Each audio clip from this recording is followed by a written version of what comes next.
Buenas tardes, mi nombre es Ana Lucrecia Monje de Mora.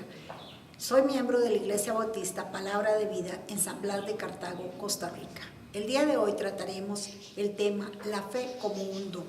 Pero antes de empezar con el tema, vamos a orar. Señor Dios Padre Celestial, en este momento nos venimos presentando ante ti, Señor, dándote gracias por este día de vida y te pedimos, Padre Celestial, que nos ayudes a que este mensaje cale profundamente en el corazón de cada una de las personas que lo van a escuchar. En el nombre de tu Hijo Jesús, amén. La fe como un don la vemos en 1 Corintios 12, 8, 9, que leo para ustedes. Porque a uno se le da palabra de sabiduría por medio del Espíritu, pero a otro palabra de conocimiento según el mismo Espíritu, y a otro fe por el mismo Espíritu, y a otro dones de sanidades por un solo Espíritu. Primeramente quiero definirles qué significa la palabra sabiduría en este versículo. La palabra sabiduría en este versículo da a entender al pueblo de Dios, porque recordemos que Corintios fue escrita para creyentes, el propósito que Dios tiene para cada uno según la situación particular. La fe como un don es la fe que mueve montañas. Es aquella fe que la encontramos en diferentes versículos de nuestras Biblias, pero lo vamos a ver en 1 Corintios 13, 2, que es cuando esta fe nos hace apropiarnos de esas grandes promesas del Señor para obtener los resultados. En la Biblia tenemos muchos ejemplos de personas de gran fe.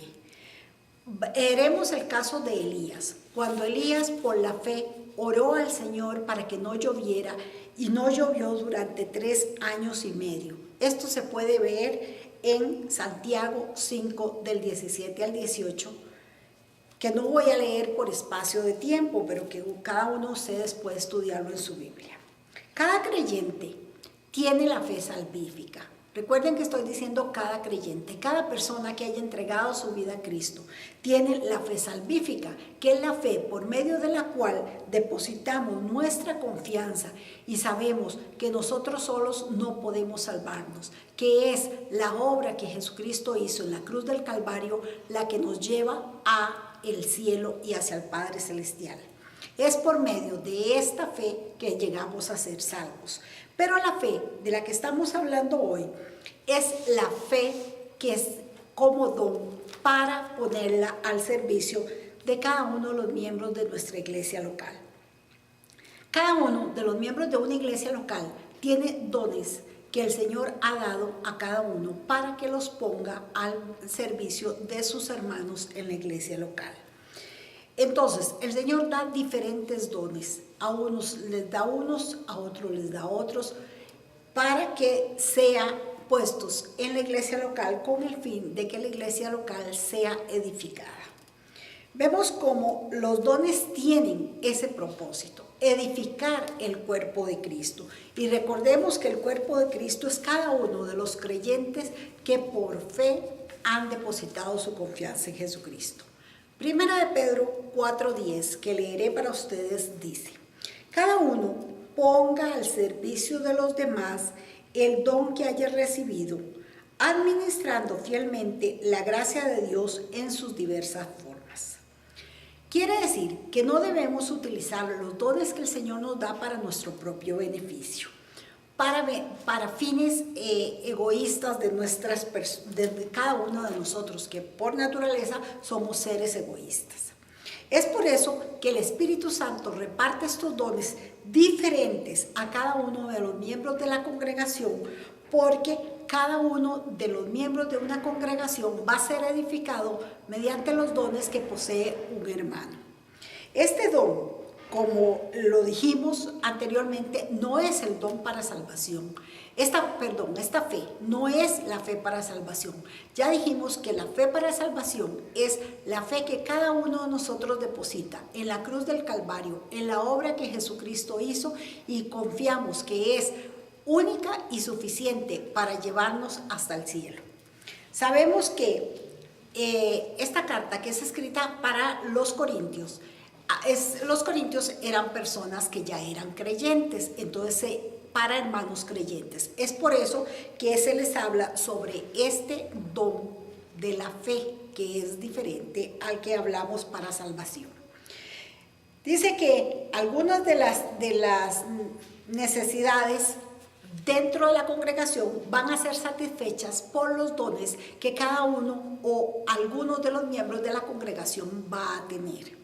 Esto es muy importante saberlo, ¿por qué? Porque es el Espíritu Santo, como lo leímos, el que da estos dones a cada uno, como Él quiera. No es como cada uno de nosotros queramos, sino que es de una manera soberana que el Espíritu Santo nos da esos dones.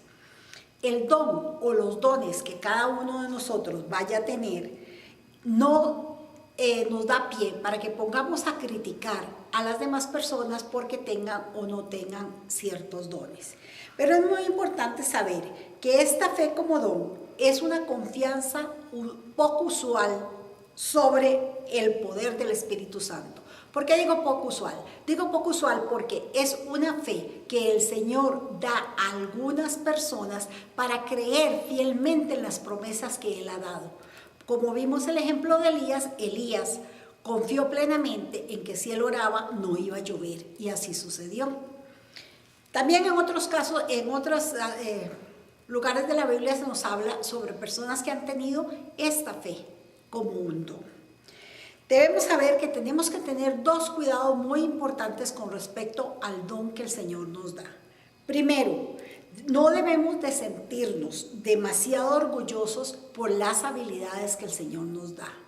Y segundo, no debemos pensar que no tenemos ninguna don, ninguna habilidad que ofrecer a los demás miembros de nuestra congregación. Porque recordemos, como les dije, que es el Espíritu Santo el que da esos dones. Todos los creyentes, sin importar el don o los dones que tenga, tenemos la fe salvífica. Entonces, es esto lo que nos hace común al grupo de creyentes y es esto lo que hace la unidad de la iglesia. Cada persona, cuando deja que Cristo entre a su corazón, es sellada por medio del Espíritu Santo a fin de formar parte de una iglesia local. Y es ahí donde el Espíritu Santo va a hacer que el don o los dones que nos haya dado van a surtir efecto en los creyentes. Por eso es muy importante que cada uno de ustedes que tenga uno o varios dones los ponga al servicio de su iglesia local. ¿Por qué? Porque si usted no pone esos dones al servicio de la iglesia local, no solo está pecando contra sus hermanos, sino que también está evitando que su iglesia local tenga muchos frutos, mucha efectividad en la labor que se realiza. Es por eso, amigo y amiga que nos está escuchando, cada vez que usted esté en una iglesia local, ponga al servicio de los demás hermanos el don o los dones que el Señor le ha dado. Oremos para concluir. Señor Dios Padre Celestial, te damos infinita gracias, Señor, por este mensaje que nos has permitido llegar. Y te pedimos, Señor, que este mensaje ayude a muchos hermanos, Señor, a poner estos dones a beneficio de los demás miembros de su iglesia local. En el nombre de Cristo Jesús. Amén.